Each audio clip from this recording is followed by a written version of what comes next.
Yo, what up, everybody? The show's here.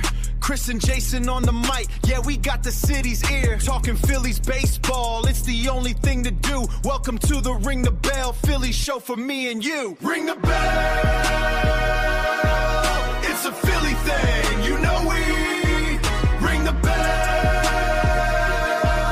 Go Phils. Ring the bell.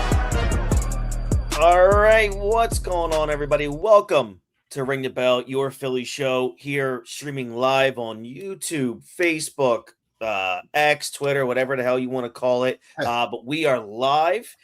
So if you are here or if you're going to join, I'll say it again a couple times throughout the show. Like the video, subscribe to the channel. I just want to first introduce myself, Chris E. Francesco, and as always, my co-host, Jason Kent. Jason, what's going on, brother? How are you? Oh my God, bro. It's a beautiful day. Hitting the 60s today. Dude, baseball weather is here. We're ready to, you couldn't ask for much better. Next week's going to be like mid 60s, low 70s. So let's hope it stays that way for opening day. We got that weather the beginning of March. Let's have it here on the 26th. That's all I want. I'm with you, man. I mean, we're getting so close. I love the World Baseball Classic in a way because when WBC ends, it just butts up right against the start of the 2026 season. And I'm just so jacked up for that. We have a couple things to break down here tonight. But firstly, I want to say thank you so much to everyone who tuned in to the really quick, 25-minute episode that we dropped last week. I'm sorry, about a week and a half ago, right before I left for vacation. Just under, right up at 8,000 views. Thank you to everyone. We gained over 75, maybe 77 subscribers. So thank you guys so very much. We're so grateful for that. I hope that's the beginning of so much more as the season comes along. But yeah, again, thank you also to our sponsor again for the 2026 season, SeatGeek. Head over to SeatGeek.com right now. Use our code Ring the Bell for $20 off your very first ticket purchase. And of course, that helps us out here as well. But we got a couple things to talk about. And first and foremost, I kind of want to just quickly talk about the World Baseball Classic. Jay, I know it's not the Olympics, but it's the Olympics to baseball. Dude, I don't know if you've been seeing any of the games in Japan, even the game last night in Houston with USA. Dude, these crowds. I don't know if baseball has been this hot, Jay. And look, guys, we're gonna date ourselves because we're older. I haven't seen baseball this hot, dude, since the 1998 season with McGuire and Sosa. What do you think? It's popping. And I think, it's tough to say. I think, because Ohtani, you got your stars, Judges playing, you got the big names out. It's a beautiful thing. And I think it's a big, especially with America, you got there last time. They lost to Japan, by one run. So I think a lot of people and the players are really starting to want to do it. You hear a lot of them talking about, even Trea Turner was, talking about how he wasn't, he would have loved to have played. So, the players are invested. You did hear Bryce say it's not the Olympics. So, they want it in the Olympics. They want that next big step. Sure. But I do think, it is kind of a big deal representing your country, regardless if it's the Olympics or whatnot.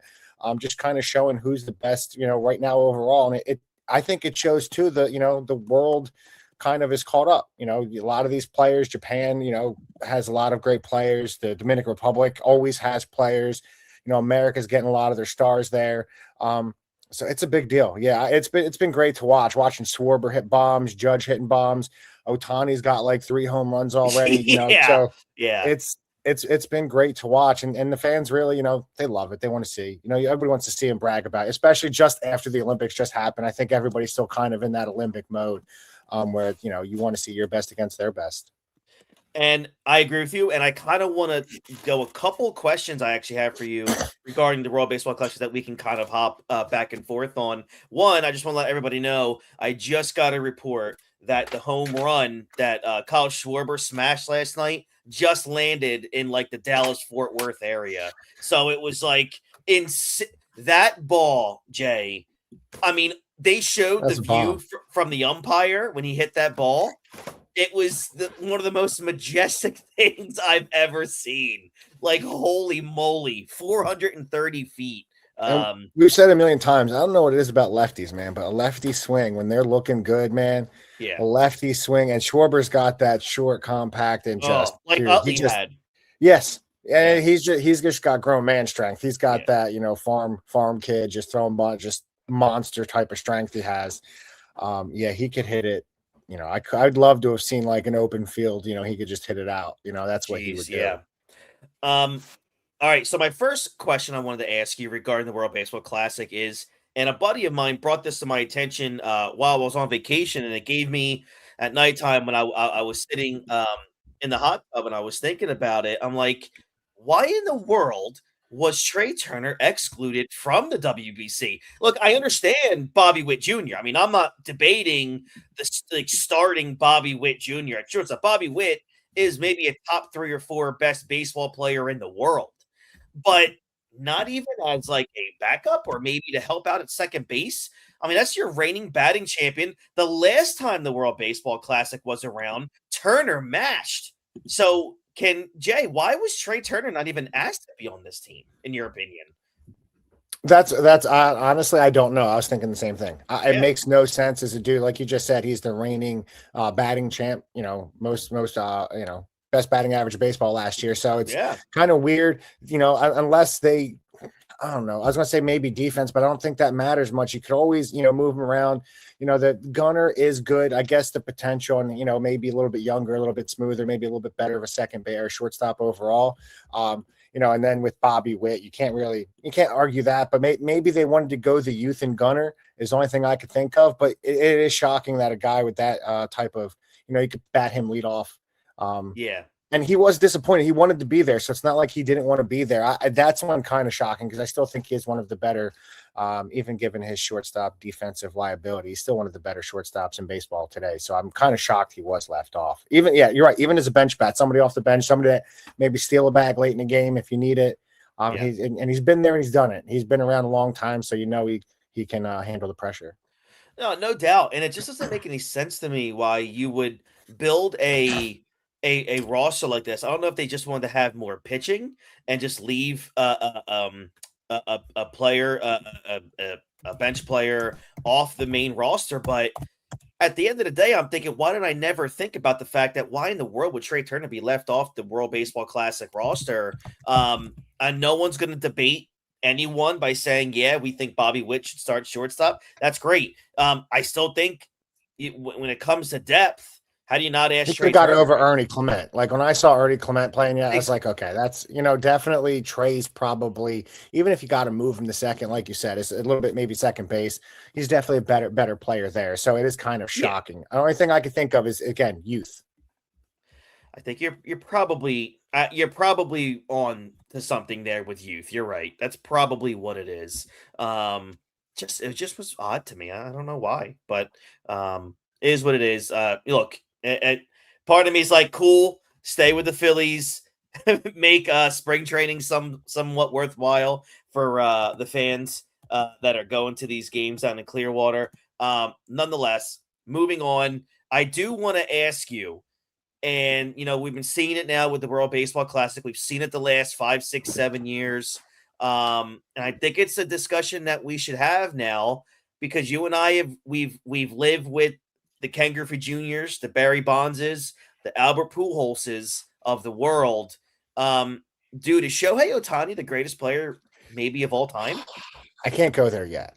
I can't. It's tough. I'm not there yet, man. But if he has another season like he's been having and wins another MVP, I got to get to the point where, dude, we're seeing the most special athlete in baseball history.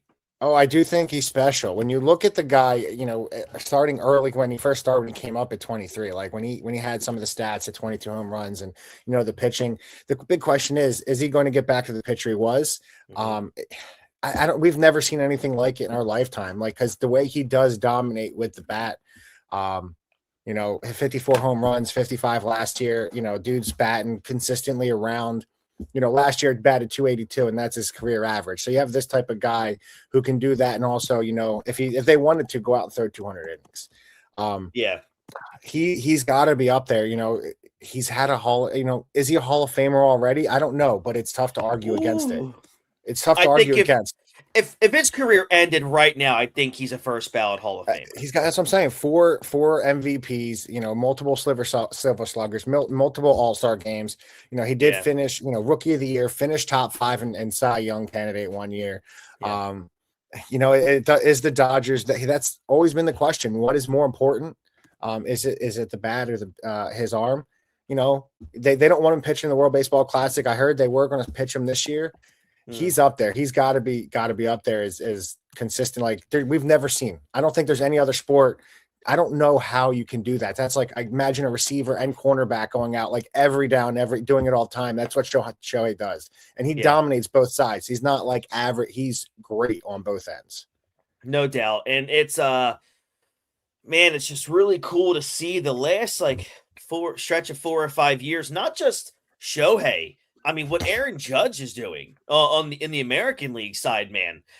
What do you just let's put ourselves in a little bit of a what if. Like, I'm not a big hypothetical guy, but when it comes to like a fantasy world, let's think about, dude, what if Shohei never left the American League? I mean, over the last 4 or 5 years, who's getting the most valuable player in the American League with Judge and Ohtani doing their thing? Well, in his last 3 years in the American League, he was MVP twice and runner-up only to Judge. And it is fun to play. Those two guys, they are the closest, I think, to players from, we like you said, we're a little bit older, from our early 20s, or maybe even teen years, the early 2000s. I guess it is teen years. Yeah, late 90s. These two are probably the only two guys that you can look at like, we've seen dudes hit 50 home runs and bat 300. That's these dudes. You don't see that anymore. And it's really only these two guys, and it's tough. It's nice that you saw, Shohei does now have, 2 World Series rings. You really hope Judge gets there because you do want to see the greats get it. But people forget too, Shohei can steal you, 20, 30, You're 40. Right. He stole 59 bags 2 years ago. Mm-hmm. So this is a guy who hit 54 home runs, stole 59 bags. So it's not very often you see these type of players. Yeah. He's the total package. That's where, I'd love to just see this dude focus just on his bat. Me too. You and I talked about that so many times.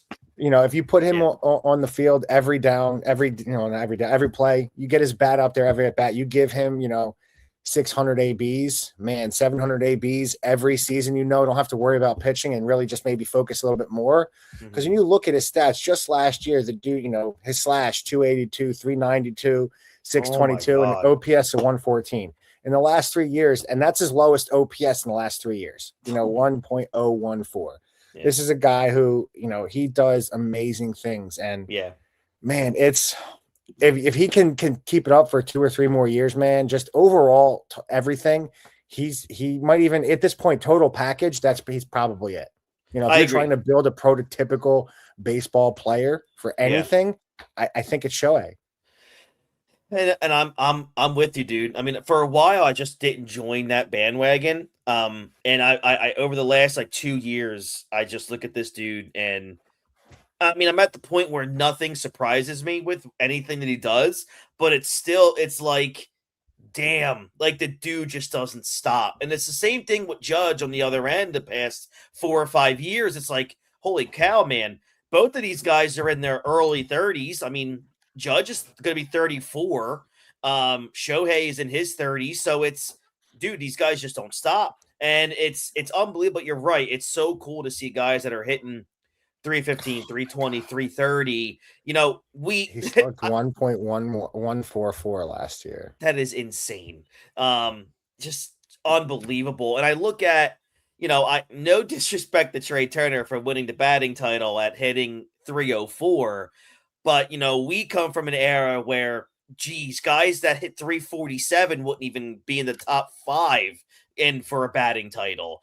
So, kudos to that. But to do it consistently for 3, 4, 5, 6 years in a row in today's baseball is such a special feat. And then you got a guy like Shohei who's, on base percentage is basically over the last half decade or plus over 400.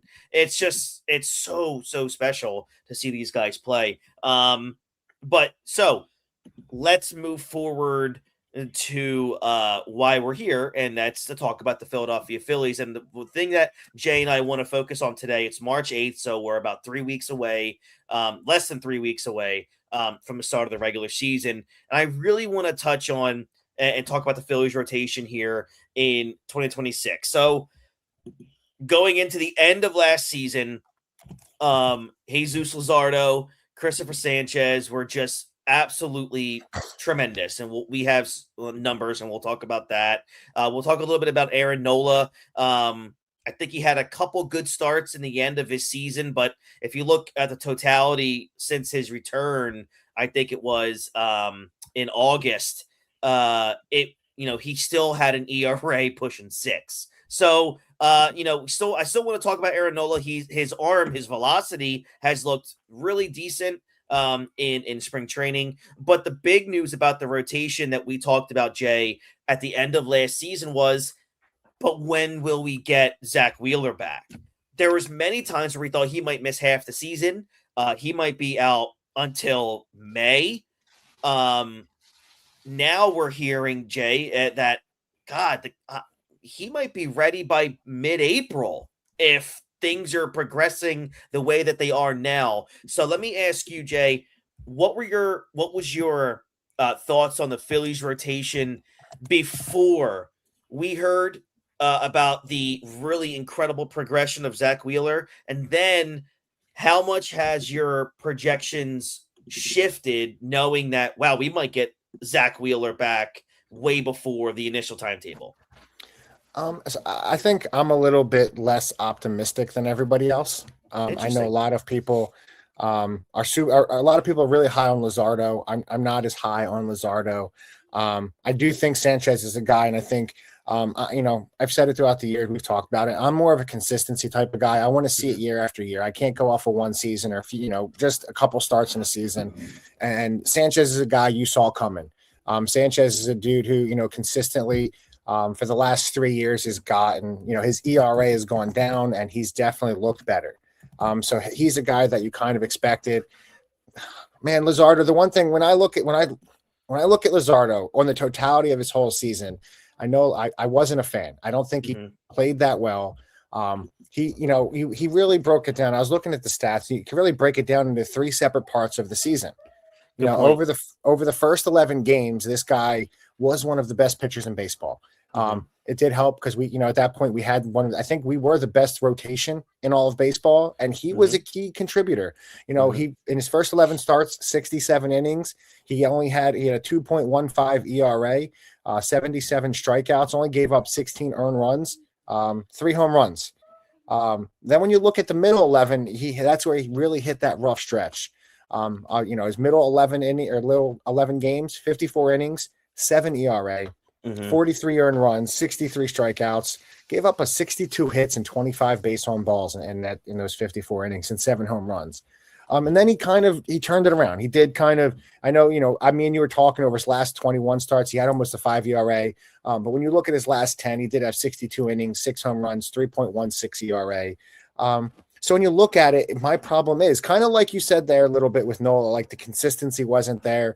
Luzardo, he hasn't proven to be a consistent guy over a full season.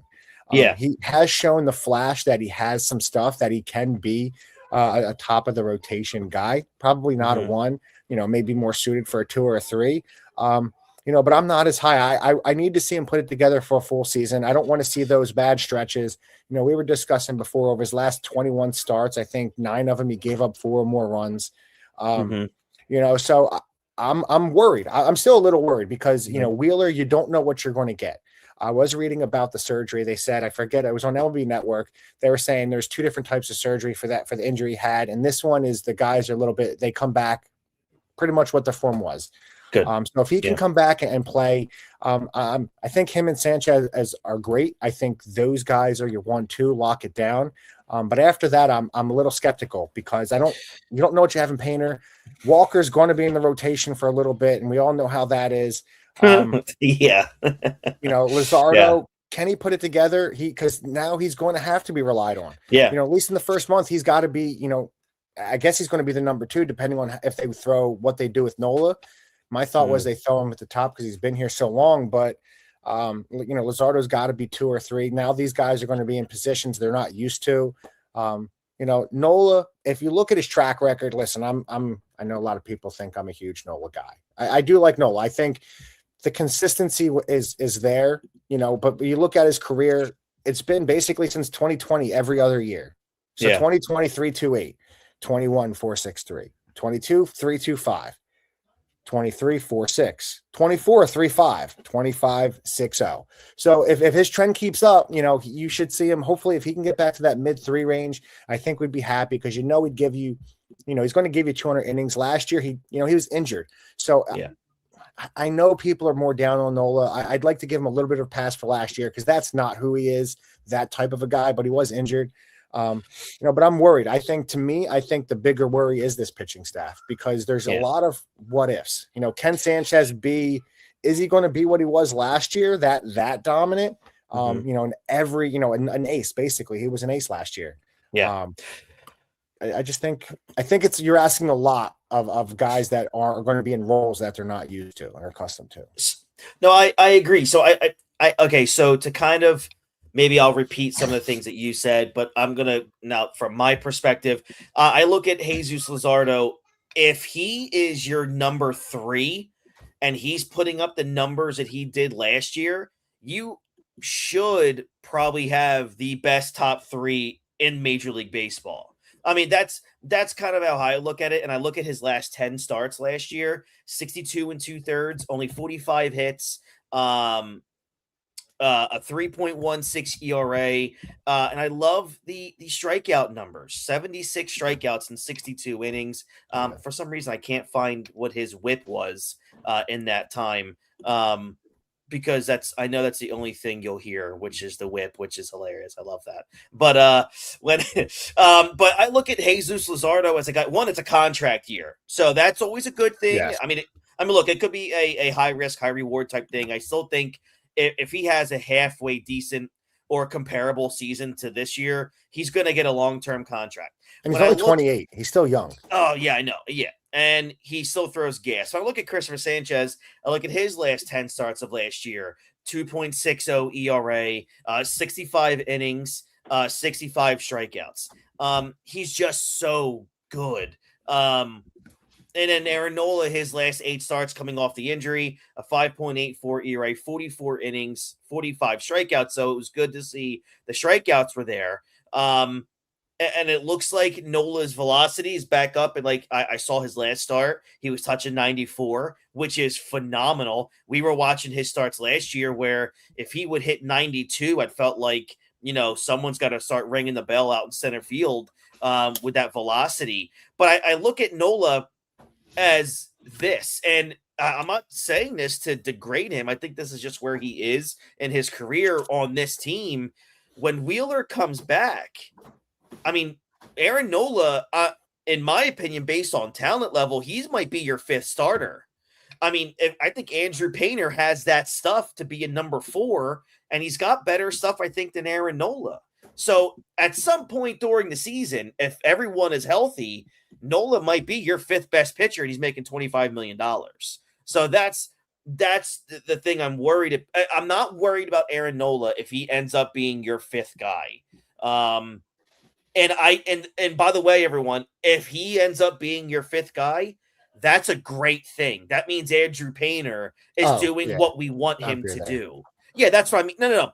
That's a great thing if Aaron Nola is your 5th best pitcher, because that means Painter is stepping up and doing what we want him to do. When you look at Andrew Painter, what to expect from this guy, I have no idea. He's pitched 5 innings already this spring. What's he have? I think, how many strikeouts does he have this year? I think 1 strikeout. Again, I got to see more of Andrew Painter. The kid's 22. The dude throws gas. And, watching him pitch, he's got the mechanics. He's got the stuff. But what's he going to do when March 26th comes around and the games count and he's in the show and he's finally here? There's going to be a lot of pressure on this kid coming into a rotation with 2 aces, a guy that's been with the team for 11 years, and a guy in Jesus Luzardo who's pitching for a contract. Jay, do you kind of think Andrew Painter, because of how good this rotation is when healthy with Wheeler in there, do you think this is almost the best possible spot for Painter to walk into? Because it's not like everything is revolving around him. See, it's tough, man, because I still think Wheeler, all the kind of where I went, the Wheeler coming back from that injury, I get he's going to be your 5, but I still think this year more than I think it's a little bit worse than last year, because last year I felt like you had, with Ranger, you kind of knew Sanchez coming the year before was on the rise. Nola, you were still expecting good things. You didn't expect him to have that year last year and the injuries and miss a bunch. But you had Wheeler dominating. So I think last year would have been a little bit better to get him up. And I know he was hurt and all that stuff, so you couldn't have. But I think this year, I still think I think there's too many what ifs with this rotation. Kind of like you said, Luzardo has to be that guy. Sanchez has to show he can now stay that guy. Getting to the top is one thing, but staying at the top, staying there is another. It's Wheeler, we know. Wheeler, is he going to be the Wheeler we know? Can he give you that? So I think there's a little bit of still pressure on, kind of like it has been the last few years, on Painter to come up. I think him being that number 5, I'd love to see him stay up. But it does, I think being that number 5 guy does give him a little bit of, okay, I don't need it right away. But I do think for this team to be successful, I think he has to be a guy. I'm just nervous. Your number 5 starter is going to be basically a 23-year-old rookie who, hearing JT, hearing, Jason Stark, all of these guys talk about it. He has everything you want to be a bona fide ace. He was at one point the best pitching prospect in baseball, and he's still only 23 years old. So can he put it all together for a full season? He did struggle last year down in AAA when he came back. So you'd like to see it. I don't know what to do, because I feel like at this point you got to bring him up and keep him up. I'd love to see that. But then again, if he starts getting hit around, is the confidence going to be there if he does get hit around? I think it's a little bit of pressure on him this year. I do. I think it's a little bit more, because I'm not as sold on the rotation as a lot of other people. That's why, though.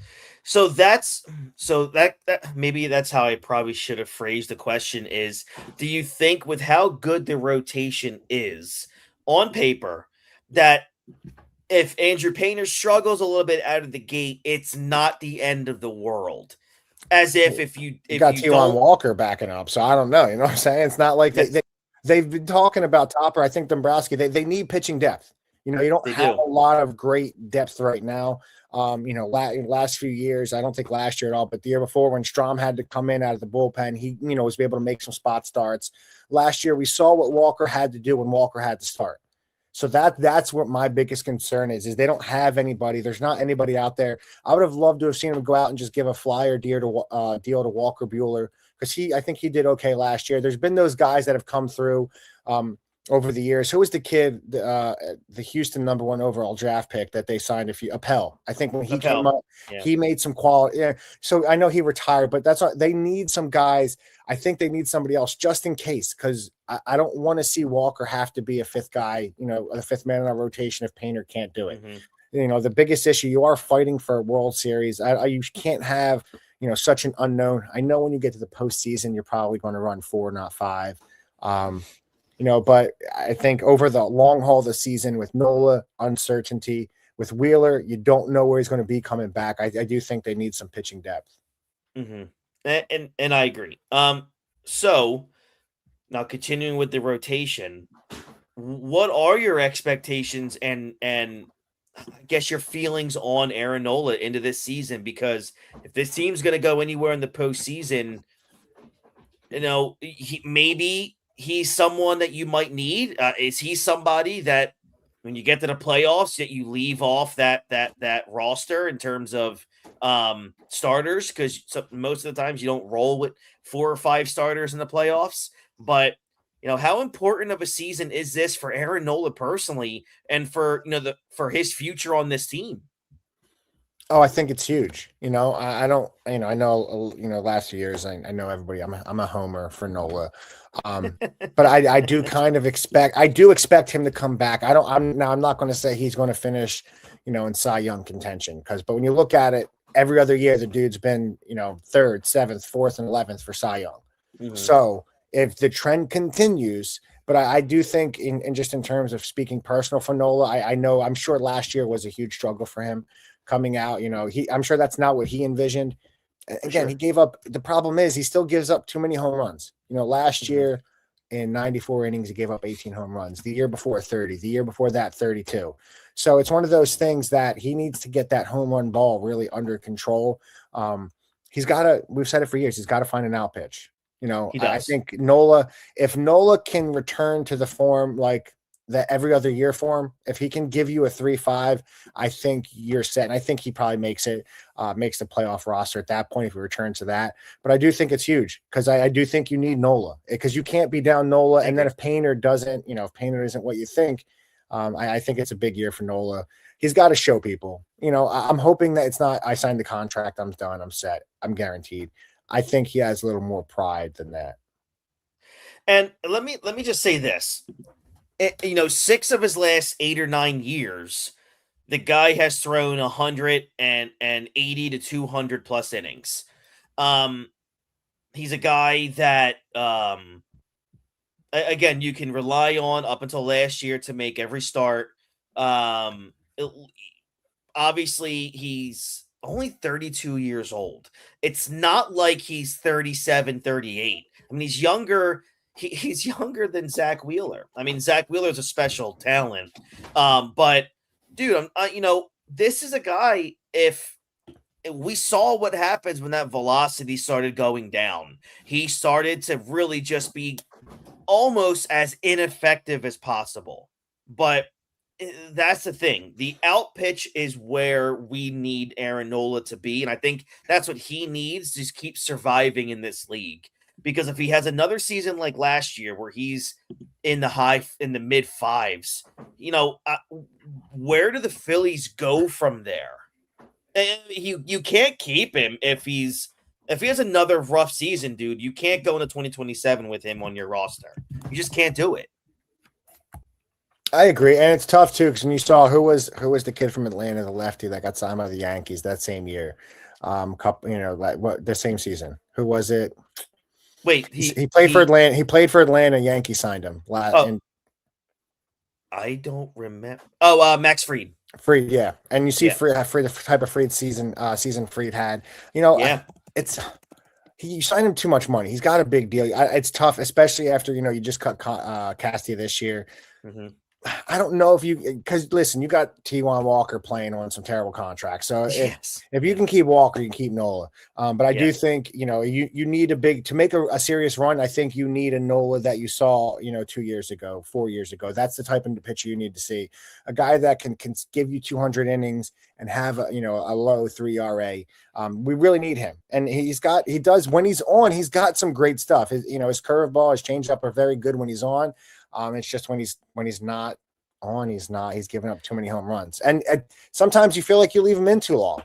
So, but then again, they've taken him out too early before too, when he's dominating. So, and look, I'm not even looking for, the season of the 3.25 and 205 innings, or the year he had a 3.28 or 2.37. We'll never see a 2.37 again out of him. But man, I would be totally,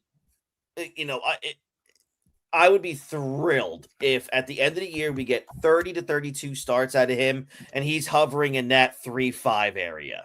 That's a successful season, I'd say. To me, terrific. That means you're probably doing pretty damn good. I mean, you're getting the most, I think, out of Aaron Nola. 3.5 is just not that bad. It's just if he can give you 6-7 innings a start, it's technically runs. A quality run, 3.5, isn't it? Like quality starts, 6 innings, 3 runs. What's that? That's a 4.5. So it's not even. Yep. So just give me a 3.5. I think that's exactly where we need him at. And if you have that as your 4 or 5, now I think you're cooking with something good. You're cooking with good stuff. And it's a good and also, I mean, if he's got a 3.5 at the trade deadline and you can get something for that, maybe that's an attractive thing to think about. If you need a bat, this team always needs a freaking outfield bat. So if teams are always looking for pitching, so you never know. But I'm not saying this is anything to write home about, but that year he had a 3.57 ERA. He did finish at 11th in Cy Young voting, so he got votes. He led the league in home runs. He had 30. He gave up 30 home runs. Let's settle down. We ain't got to throw the negative in there with the positive. I'm sorry. We don't need to do that. He led the league in starts. He started 33 games in 2024. Dude, this is how much the game has changed. In 2024, he was tied for the most shutouts in baseball with 1. I saw that. It made me chuckle. He's actually been twice tied for the league in shutouts with 1. That's correct. 2022, 1. Yeah. So we're doing good. So it's that's the thing. I actually think looking at the season, I'm gonna pay attention to Aaron Nola again more than any other pitcher because I'm really not super concerned if Andrew Painter gets shelled or not. Here's why. If Aaron Nola can stick around that 3.2, 3.3, 3.4, 3.5, I can let Andrew Painter sit in that 5 spot and figure it out for a little bit. If my top 4 starters are doing what they should do, the last thing I'm going to be concerned about, Jay, is what that 5th starter is doing. Who do you think has to perform out of the other 3 then? Because we're all assuming that Sanchez and Wheeler are going to be Sanchez and Wheeler. They're going to do that. I think it's Luzardo. So your biggest, you think the guy after him that needs to step up is Luzardo. He's got to be you want him to be your 3, step up and take that hold of that 3 hole. It's a 3-number 3 yeah. Okay. I want him to step up and be that 2-hole guy. I want him to step up and be a number 2 because we've only got 1 more year left of Wheeler, I'm assuming. So if you're going to sign Luzardo for 4, 5, 6-year deal, I really need Luzardo in 2026 to show me that he can be a number 2. So do you think they're going to do that over because they just let Ranger walk? So I think Luzardo, you think they'll give that type of deal to Luzardo after letting Ranger walk? When I think Ranger overall is he doesn't give you he's only going to give you 150 innings basically, but I think Ranger is a more is a better overall. He's performed in the playoffs. You think they'd give him that type of deal? I think he makes less. I think he gets less. He probably gets more years than Ranger, but I think he makes less annually. Okay. Because Ranger got that deal based on what he's already done. Yes. That's not one of those Ryan Howard. That was the Ryan Howard deal. Ryan Howard got paid for what he already did. So I think that's what Ranger got paid for. Because I don't know how that contract's going to look after year 1 or 2. But Luzardo's, I think, got better stuff than Ranger. Luzardo has dominant stuff. He's just got to put it together for a full season, like you said. If he gives you what he gave you in the first month and the last 10 to 12 starts of that season, if he could somehow find that middle ground and that middle bubble there, man, you're looking at an all-star left-hander. Yeah, in today's league. That's the thing. I think the other side of things, and a lot of people, we look at Wheeler now, and he's 35 years old. Yes. He became Wheeler, really. He wasn't this type of pitcher with the Phillies. With the Mets, I apologize. No, he wasn't. He was not. With the Phillies, he has a sub-career, I believe, 2.91 ERA. He's only had 1 season over, I guess, his highest was a 2.8 1 season. So 3.61 was his highest. After that, it's 2.8, or I'm sorry, 2.92. So this is a guy who didn't really come into his own until 30. So when we're talking about Nola and talking about Luzardo, even though they've been around, Wheeler came up at 23. He did miss 15 and 16 with injuries, missed some time, but he still didn't come into his own until he was age 30 season. So I think that's the only other side of thing. A guy like Luzardo, who hasn't really put it together yet, he has the stuff. I think being on a team with Wheeler, someone that can help walk him through that process. Let's figure it out together. He can help get him there. So I think that's the other positive side of this too, where you're seeing Nola and Luzardo who haven't really put it together. You kind of hope they do. A guy like Wheeler can, this is how you get here. This is what you need to do. I agree. So my last question with you, based on what we were just talking about Wheeler, because we've got this season and next season, basing the fact that he's, hopefully he's healthy and can do a normal 30 to 32 starts for the Phillies and maybe get a good playoff run. At the end of this contract, which he will retire, is Zach Wheeler a Hall of Fame candidate? Oh man. I don't know. I would have to, like, to me, he's got how many years? So you basically, since 2020 on, he's not, because he's not going to have 200 wins. He's not going to get close. I don't know. I don't know. I would lean more towards no than yes, because I also, I think there have been other pitchers that have had longer dominant runs, but you could see him getting in. I don't think he's done enough over his career. He doesn't have a Cy Young. He hasn't done anything, like, has none of the accolades that you'd like, okay, that's a lock. Like you're saying, like, I know he's very good. He's probably one of the best pitchers over the last 6-7 years. Yeah. But there's always been guys that are better. And to me, I do believe it should be tougher to get in the Hall of Fame than just, 6 years. He has none of the accolades that you're going to say he 100% deserves it. He could get in the long term, but I don't know. But then again, guys don't pitch much. So in my criteria, I'm saying no. Okay. So when I was thinking about Wheeler, I was doing a comparison. I was thinking, all right, cool. Who can I compare him to? And I actually thought of Felix Hernandez. That's my first thought as well. So Felix had really just a 6-year stretch. And then before that and after that was not very good at all. But he's got that one Cy Young in there that he won in 2010. But outside of that, I mean, you're looking at an ERA over 4, like almost at 4. He's got one Cy Young, and then he finished 1, 2, 3 more times in the top 4. When I look at, and he's got a WAR, which is important, of a 49.8, and he's got 169 wins, and a 3. What was his career ERA? 3.42.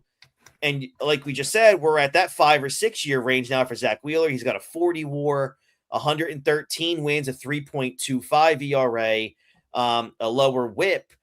And that's what I'm looking at right now is he's got no Cy Youngs, but he's finished. He should have won 1. I know that. So he's got 2 top 2s, a 6th, and a 9th. He even has some MVP votes twice. Yeah. So this is this tough part, man. If he does what he does, if he has another 2.5 ERA over the next 2 seasons, if they get a World Series win, that changes. If he gets a World Series, does that really push that argument for him? See, but when I look at guys like, I know we're getting off topic here.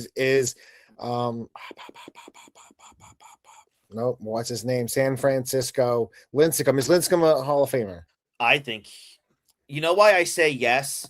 I agree. And I've been asked this question a couple times, and you and I have talked about this before when we're randomly just bring up baseball things. I look at it's almost like Calvin Johnson. If you look at Calvin Johnson's numbers to other wide receivers, it's not that flashy. But you know what he did have? 5-year stretch where he was the most dominant player in the world. Yeah. And I think that's what Tim Lincecum was for about 4 or 5 years and 2 Cy Youngs in that middle and a World Series, the most dominant pitcher in the game.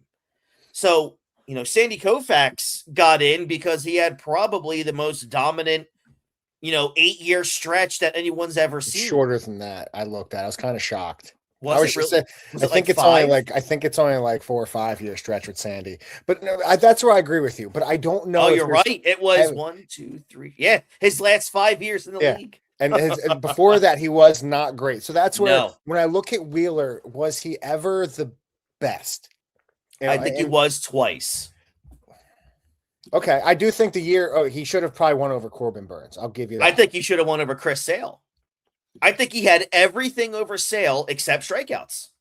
Okay, but I do think, but even still, I don't know, has he been Man, I think he can get there. I do think if he pulls in Cy Young, if he gets a World Series, I think that changes some of the argument for me. He just doesn't have, and I know it's all subjective. He doesn't have the accolades, and it stinks that you need him. You do, yeah. But I do think if he gives you another 2 seasons of what he's been doing, it's going to be tough to say he wasn't the guy. Yeah. Because there's not many dudes right now. Like, when you look at it, he's probably one of the best big game pitchers today. For sure. Yeah. I'm trying to go find him one more time here. I want to see Zach Wheeler's playoff numbers. So postseason, so postseason, he has a 2.18 ERA in 10 starts. That's what I'm saying. Like, he's so dominant. Yeah. 70 innings pitched in the playoffs, 77 strikeouts with a whip of a .72. Like, it's just it's a dominant. That's dominant as you can get in the playoffs. Yeah. And he's just got to if he gets a World Series, I think that's really going to elevate his argument. But yeah, so that's we'll table that for another time. Last thing I want to get to today is the Justin Crawford effect that we're going to really have to pay attention to this season, because as far as we are concerned, it's his job. And it's not going anywhere because his backup just tested positive for PEDs and he's suspended for 82 games in a season. But I do know that you look at Justin Crawford, he's hitting 222 this season, but I think he's already got 3 doubles. He's getting a lot of at-bats in that number 1 hole. He's played really good center field. Jay, how important is it for the Phillies to have that really good solid starter out in center field that you don't have to worry about anything on an everyday basis like we have the past few years? Oh, it's huge. I remember when we had Victorino out there. I know he had a little bit, his stuff, but he, it's very, when you have a guy out there, you go out there, give you 110% defense, you got to worry about him. Guy that can do well. It's been the last few years have been tough with center field. You just don't know what you're getting. They've been in a revolving door, with Rojas, Marsh. There's been so many others. It's just been, you need somebody in there to pencil him in. I'm assuming he's going to be the 9-hole hitter. Yeah. But that's where, I heard a stat, the fastest player in the minor leagues last year was Justin Crawford. Yep. So you get a guy like Rojas who looks like you're taking steroids. I'm assuming you want to hit home runs. That's the guess. He's a guy who had the speed to just lay it down, to put it on the ground and try to beat out ground balls. And that's something, when you hear Justin Crawford live, I was reading up, that's what Justin Crawford did a lot in the minors. So even if he's not batting 350, which I'm assuming he won't, if he gets, a lot of those ground balls, they make defenses play the ball. You're going to have to play it. You're going to make them make mistakes. They're going to have to worry about that speed. And I think that's such a huge thing in today's game, where you don't see a lot of these guys that are slap hitters anymore, making the defense make a play. Because we saw it. The way our season ended last year, they had to make Kirkring make a play. And what happened? Those are when you have speed. I'm not saying that was speed related, but when you make these defenders have to worry about that type of thing that they're not used to, it's a big deal. So I think being able to pencil him in, I'm going to go with it. I let him go the whole season. Me too. Painter's a guy where if he does struggle, I might send him down. Crawford's a dude. I want to let him know, this is your job. I'm not worried about Rojas. We're not going to bring anybody in to replace you. I'm not going to platoon him, with anybody else. I may give him a bench day here or there, but you're my guy every day in center field. We want you to figure it out, because I think, to me, we've talked about it, the age of this lineup, the age of this roster is very old. You need to start bringing in the fresh blood. So if you can get him in there every day, building that confidence, knowing, hey, I'm sure knowing you're going to be the guy helps. We're not worried about you. Not looking over your shoulder. Exactly. And he's a guy that could be a future number 1 whole guy. So to me, I let him build this season, but I think him being on this team is going to be huge. I think it's a big deal. I think he has a good season. I agree with you. I'm very excited for Justin Crawford. he doesn't have to worry about anything in the background about any other kind of player because that was, taken care of by itself. And with these young guys, you're right. It's so important to see where they're going to go from here. And this is a big season and kind of foreshadowing what we're going to be getting over the next half decade with a Justin Crawford and an Andrew Painter. Again, though, it just sucks that Aiden Miller's going to miss apparently significant time, and I don't like the fact that he's already got back issues. And I'm hoping that's something that with time just gets nipped in the bud. With today's medicine and trainers, I'm sure it's something that can take care of. But nonetheless, if there was any season for Aiden Miller to have a problem, it'd be this one because there's really no spot for him on the major league roster right now. So get healthy and go get your at bats, just like Justin Crawford did last year. You really can't put him anywhere else. I mean, Otto Kemp is mashing in spring training right now. I like what we're seeing out of Otto Kemp. He's only 26. So look, maybe that's another surprising thing you get out there in left field between him and Brandon Marsh. Who knows? We'll see that in less than a month's time. But, Justin Crawford is a very important piece. He's a guy that they said is almost an expert bunter, which is one of the sexiest things I've heard in Major League Baseball in a long time. But his speed is spectacular. He's very smart on the base path. And he's just an excellent defensive center fielder. So we haven't seen something like that since Shane Victorino, which has been a very long time. So looking forward to the Justin Crawford effect, because if you can have somebody that's really solid in that 9 hole to turn that line, you get that dude on base at 9, and you got Trea Turner coming to bat and Schwarber or Bryce Harper right after that. Boy, oh boy, how effective that lineup can be with such an effective hitter and base runner in that 9 hole. So that's very exciting to nerds like Jason and I I'm very excited for a 9 hole hitter. The one thing they said, I was listening to Stark on an interview on one of the shows, and he said basically last year, when Crawford bat 334, OBP of 411, slugs 452, it's not sexy, but the only one player a current player, I think it was in baseball, ever did that over full season in the majors, and that's Ronald Acuna.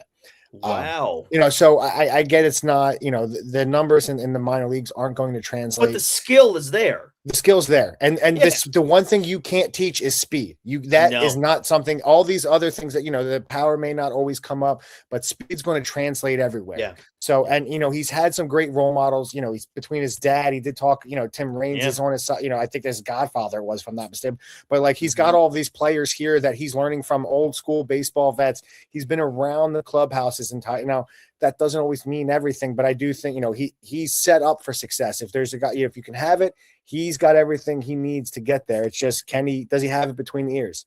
That's where a lot of those type of, the talent, that's where you need to step up. And I do think in a clubhouse, when you got Bryce and you got Schwarber, you got Turner and Wheeler, I think it is set up for some of these guys to come up and let him know. Like we said, if he knows it's his job and he's got these coming up guys that are coming up that believe in him, I think that's a big boost to the psyche. I totally agree with you. That's exciting. So, all right, everyone, that wraps up the first show back for the full season. Thank you, everybody who tuned in. Thank you to everybody who's going to tune in. Just do us a favor. It's very important.